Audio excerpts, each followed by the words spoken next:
Bonjour, vous avez l'impression que l'argent n'est pas fait pour vous? Vous voulez optimiser votre budget et vos dépenses?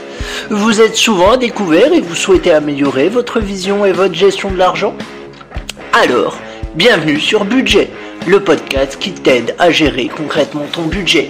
Définition, réflexion, technique, je vais vous donner mes clés pour dépasser vos croyances limitantes liées à l'argent et pour optimiser votre budget. N'hésitez pas à vous abonner et à partager ce podcast. Bonjour à tous, j'espère que vous allez bien. Aujourd'hui, on va voir deux cas de figure dans lesquels vous devez arrêter de suivre des formations. C'est un podcast qui va être assez rapide, je pense, parce que les cas de figure sont bien concrets et sont bien identifiés et je pense parleront à tout le monde. Le premier cas, c'est si vous collectionnez les formations pour vous rassurer et pour vous défaire de votre syndrome de l'imposteur. Je vous rappelle ce que c'est, le syndrome de l'imposteur. C'est le syndrome comme quoi vous n'êtes pas légitime, voilà, vous vous sentez pas apte à, vous vous sentez pas capable de, et pour combler ce syndrome de l'imposteur, vous allez accumuler les formations, acheter des formations pour combler ce manque de légitimité. Alors qu'en théorie, si vous choisissez une formation et qu'elle est bien faite, elle devrait vous suffire, j'ai envie de dire. Vous n'avez pas forcément besoin d'acheter 10 formations sur le même thème. Surtout si c'est par exemple, je sais pas moi, comment apprendre à jouer du piano, mettons, acheter 10 formations sur ce thème-là, ça n'a pas d'intérêt parce que normalement au bout d'une formation, vous êtes censé savoir jouer du piano ou tout du moins avoir les bases et après c'est à vous de travailler.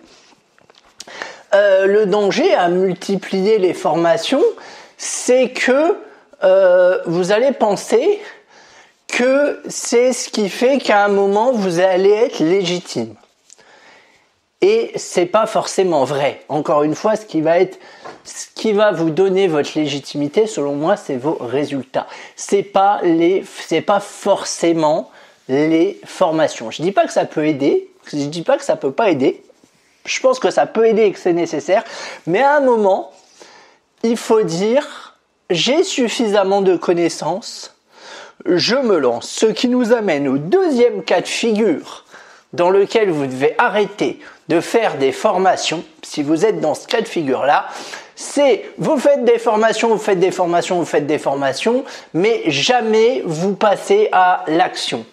Donc là, en l'occurrence, je parle des personnes qui achètent des formations, qui les suivent, mais qui ne passent pas à l'action derrière. Alors j'aurais très bien pu faire une troisième catégorie pour ceux qui, mais c'est compris dedans, j'ai envie de dire, pour ceux qui achètent les formations et qui ne les suivent même pas. Elles restent stockées sur un ordinateur, les pauvres, et ne sont jamais utilisées. Là aussi, c'est pareil, ça rejoint le syndrome de l'imposteur. Mais dans le deuxième cas qu'on est en train de voir, celui où on achète plein de formations et où on les met jamais en application, je pense que c'est autre chose qui se joue. Alors il peut y avoir un peu de syndrome de l'imposteur effectivement, mais il y a surtout, je dirais, de la zone de confort. Faut sortir de sa zone de confort. J'ai fait un podcast spécial sur la zone de confort. Je t'invite à l'écouter. Et comment on sort de sa zone de confort? On sort de sa zone de confort en passant à l'action. C'est pour ça que si tu achètes les formations, mettons, les formations qui t'intéressent en plus, moi le premier, j'ai acheté des formations, je les ai pas suivies, c'est con parce que je les ai payées cher, il va falloir que je les suive, je le sais, mais voilà, c'est compliqué. Le passage à l'action avec les formations, c'est vraiment quelque chose qui est compliqué.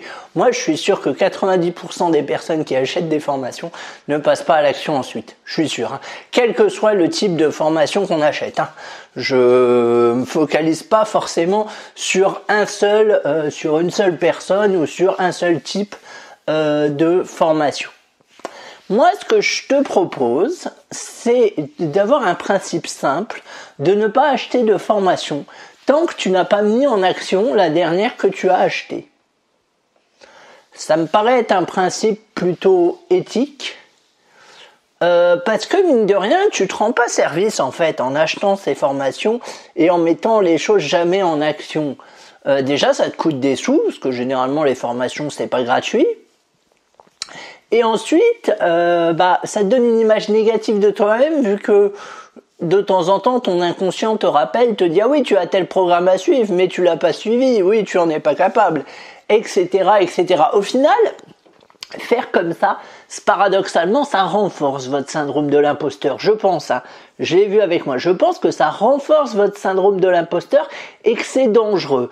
Aussi bien de collectionner les formations sans jamais passer à l'action, que de je sais plus ce que c'était mon premier truc, bon c'est pas grave, que de collectionner les formations sans en tirer quoi que ce soit. Je pense que c'est dangereux, vraiment. Voilà, donc je t'invite à être très vigilant par rapport à ça, à vraiment faire attention, parce que je sais que c'est compliqué, c'est pas quelque chose de facile, mais ce que tu peux faire la prochaine fois que tu veux acheter une formation, t'en parles à quelqu'un qui est proche, qui te connaît un petit peu, et cette personne aura un avis peut-être plus objectif que toi, par définition, et du coup elle pourra te dire non, celle-là, tu veux l'acheter, mais tu as déjà celle-là à faire. Fais celle-là et ensuite t'achètes celle-là. Voilà, c'est des principes à avoir. C'est collectionner les formations pour rien en faire ensuite. Ça va pas te servir à grand chose. Je suis franc avec toi, Je suis dur, je le sais. Je sais que je suis dur en disant ça. Mais, je me le suis dit aussi, Moi maintenant, j'achète plus de formations tant que j'ai pas fini la dernière, tout simplement. Donc je sais que c'est dur à entendre, mais c'est la vérité, malheureusement. Mais voilà, c'est pas en faisant beaucoup, en alignant les formations que ça va te débarrasser de ton syndrome de l'imposteur. Il y a un moment où il va falloir passer à l'action, et c'est en passant à l'action que ton syndrome de l'imposteur, que tu as le plus de chances d'évacuer ce fameux syndrome de l'imposteur, et en obtenant également tes premiers résultats. Donc voilà, si tu as suivi des formations, mets-les en action sans plus attendre. Et avant de commencer une nouvelle formation, on finit l'ancienne. Je te dis à très vite.